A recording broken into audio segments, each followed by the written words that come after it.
Well, guys, I'm having a lot of fun reading you these various lessons about how to frame things and how to separate the thoughts of the mind from what's the real reality around us. This is fun and exciting stuff. Please remember that I'm always available to coach you, coaching for many years since 1996. Phone number is 341-257-3002, 341-257-3002. Always available to coach you. All right, so let's go on to lesson number 3.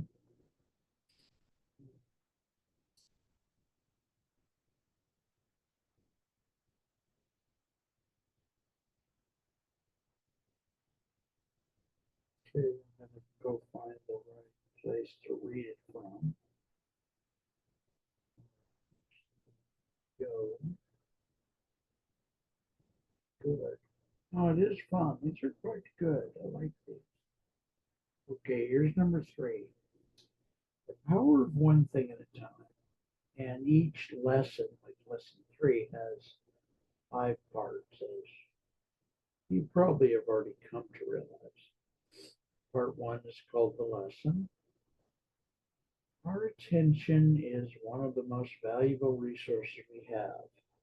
Where we place our attention is where we place our life. Yet, in the modern world, our attention is constantly under attack. We are pulled in a dozen directions at once by notifications, emails, social media, pressure to multitask. We try to have a conversation, or checking our phone, or write a report while we're half listening to the news. This fragmentation of our attention comes at a high cost. It creates chronic low-grade stress, reduces the quality of our work, and most importantly, it disconnects us from our own lives. When we're not fully present for our experience, we miss the richness and texture of the moment. We are physically there, but our minds are somewhere else entirely. The lesson today is that we can reclaim our attention by deliberately practicing the art of doing one thing at a time, giving our full undivided focus to a single task or a person. Can bring a sense of calm, clarity, and depth back into our lives. This practice is a powerful act of respect for the moment, for others, and for ourselves. Part 2, the tool. The tool for this practice is called the anchor point. Anchor point is a specific sensory detail you choose to focus on during an activity to keep your mind from wandering. It is a single, simple point of contact with the present moment. Could be the feeling of warm water on your hands as you wash your dishes, the sound of your footsteps as you walk, or the taste of your morning coffee. When your mind drifts, you don't fight it. Gently guide your attention back to your chosen anchor point. Part 3, the story, the Hanover Salcedo family. Lenny is trying to spend some quality time with his 4-year-old son Todd, building a tower with wooden blocks. But Lenny is a classic multitasker. His phone is face up on the floor next to him, buzzing with notifications. One earbud in, half listening to a tech podcast. Mind is rehearsing a presentation for an investor meeting tomorrow. Todd, sensing his father isn't really there, becomes increasingly frustrated.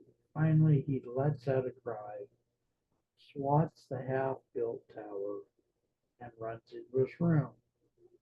Lenny is left sitting alone, confused and a little hurt. What just happened? He wonders. Later that evening, it dawns on him. He wasn't really playing with Todd at all. It was just a body in the room. Next afternoon, he tries again. This time, he leaves his phone and earbuds in another room. Sits on the floor, decides his anchor point will be the physical sensation of the blocks, their weight, smooth texture, clinking sound they make as they touch. Whenever his mind starts to drift to his meeting, he gently brings his focus back to the block in his hand. For 10 uninterrupted minutes, he is just a dad building with his son. Todd is beaming. They build the tallest tower yet. When it tumbles, they laugh together. By focusing on one simple anchor, Lenny wasn't just building a tower, he was rebuilding a connection. Part 4, your implementation. How to use the anchor point. Choose a simple activity. Pick a routine task you often do on autopilot, like brewing coffee, brushing your teeth, or folding laundry. Choose your anchor point. Before you begin, decide on what your anchor will be. Drinking coffee could be the warmth of the mug in my hand. Folding laundry, it could be the feeling of the fabric. Engage with full attention. For the next 3 to 5 minutes, perform only that simple act. Gently return. Your mind will wander. That's what minds do.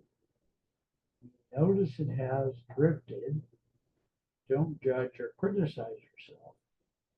Simply and gently guide your attention back to your chosen anchor point. The warmth, texture, the sound. Each time you return, you are strengthening your muscle of focus. Part 5. In this lesson, we learned that our fragmented attention is a major source of stress and disconnection. We can reclaim our focus by practicing doing one thing at a time. Our tool for this is the anchor point, a method of using a single sensory detail to keep us grounded in the present moment. We saw how Lenny used this tool to move from being a distracted parent to a present and connected father. By practicing the simple anchors in our daily lives, we train our minds to be where we are, allowing us to live more fully and peacefully. This practice of focused attention is a key skill that enhances the learning in our other courses, such as Meditations on Being Human and Tiger Lily Life Lessons. Thank you very much, folks. Remember, I'm always available for coaching. Phone number is 341 257 3002, 241 257 3002. Love you guys. Talk to you soon. You can always call, okay? So, always available. Coaching since well, I did some work before 1996 with a friend. I started really coaching formally in 96, so over many decades